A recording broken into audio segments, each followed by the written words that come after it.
Dans cette vidéo, on va voir deux exemples d'application des propriétés de distribution normale. Le premier exemple étant la suivante. Donc, je vous invite à appuyer sur pause suite à la lecture de la question pour l'essayer. Alors, Fatima est une ingénieure qui conçoit des montagnes russes. Elle veut mettre au point un circuit en fonction de 95% de la population. Si, selon ses recherches, en Amérique du Nord, la masse moyenne d'un adulte est de 71,8 kg et que l'écart type est de 13,6 kg, A, quel est l'intervalle de masse dont elle doit tenir compte? Deuxièmement, si elle voulait satisfaire à 99,7 de la population, quel serait l'intervalle de masse dont elle doit tenir compte? Et finalement, quels sont le ou les problèmes qui pourraient résulter de l'hypothèse de Fatima? Alors, pour nous aider à répondre à la question, on va esquisser la courbe normale, commençant par la moyenne en plein milieu. Alors, on sait aussi que l'écart type est de 13,6 kg. Alors, à la droite de 71,8, on peut ajouter le 13,6.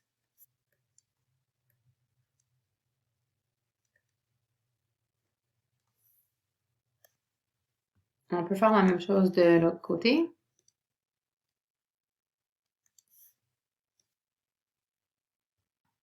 On peut continuer en additionnant et en soustrayant un écart type à chaque intervalle de chaque côté.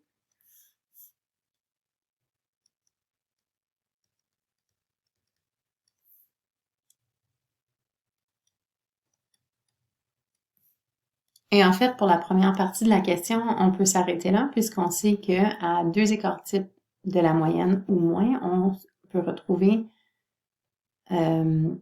95% des données. Donc, d'ici à là, se retrouve déjà 95% des données.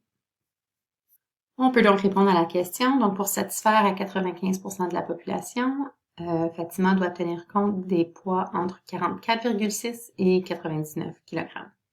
Pour la partie B, la question était semblable, mais si elle voulait considérer 99,7% de la population, alors à ce moment-ci, on doit aller voir à trois écarts types de chaque côté de la moyenne. Alors, 112,6 kg à droite de la moyenne et 31 kg à gauche de la moyenne. Alors, pour tenir compte de 99,7% de la population, elle va donc considérer les poids entre 31 kg et 112,6 kg. Donc, ça vient du fait que dans une distribution normale, 99,7% des données se situent à moins de 3 écarts types de la moyenne. Finalement, pour répondre à la question C, une des choses qu'on pourrait dire, c'est qu'elle n'a pas considéré la différence physique entre les hommes et les femmes. Donc, la moyenne et les écarts types seraient différents pour les deux. Alors, ça serait quelque chose d'intéressant à aller rechercher aussi. Si on regarde cet exemple, je t'invite à appuyer pause sur la vidéo, comme dans tous les exemples, pour l'essayer toi-même avant d'aller voir la solution. Ici, on demande de dessiner un diagramme qui représente le pourcentage des données comprises entre les valeurs dans A, B et C. En lisant l'expression suivante, ça nous dit que X est représenté par une distribution normale avec une moyenne de 50 et une variance de 25. Alors, commençons par faire une représentation graphique de la distribution normale en se souvenant que 50 représenterait la moyenne et que 25 représente la variance, ce qui veut dire que l'écart type serait la racine carrée de 25, donc 5.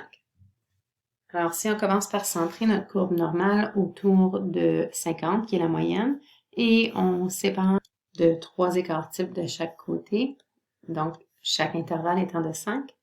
Et si on tente de représenter graphiquement ici la courbe normale, ça devrait être symétrique. Ça ne l'est pas vraiment fait à main levée, mais on imagine que c'est symétrique de chaque côté de la moyenne.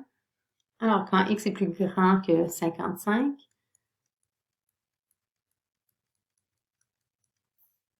l'aire sous cette courbe représenterait le pourcentage de la population étant dans cet intervalle.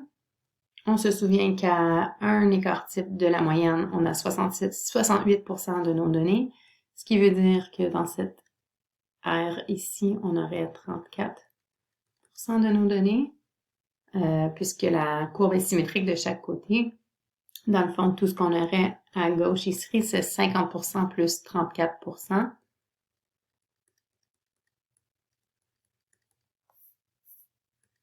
Qui me donnerait 84%.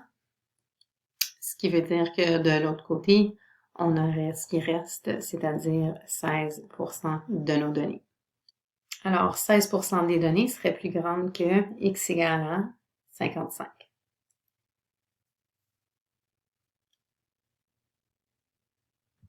Si on passe à la question B, on voulait savoir quel pourcentage des données se situe entre 40 et 65.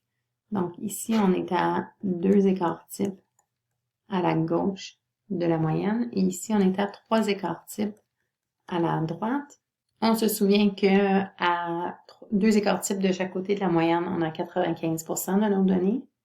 Donc si on regarde juste du côté gauche, on aurait 47,5% des données. On se souvient aussi qu'il y a 3 écarts types de ma moyenne. On a 99,7% de nos données, donc la moitié de ça pour ce qui est à droite. Pour 49,85%, la moitié à droite.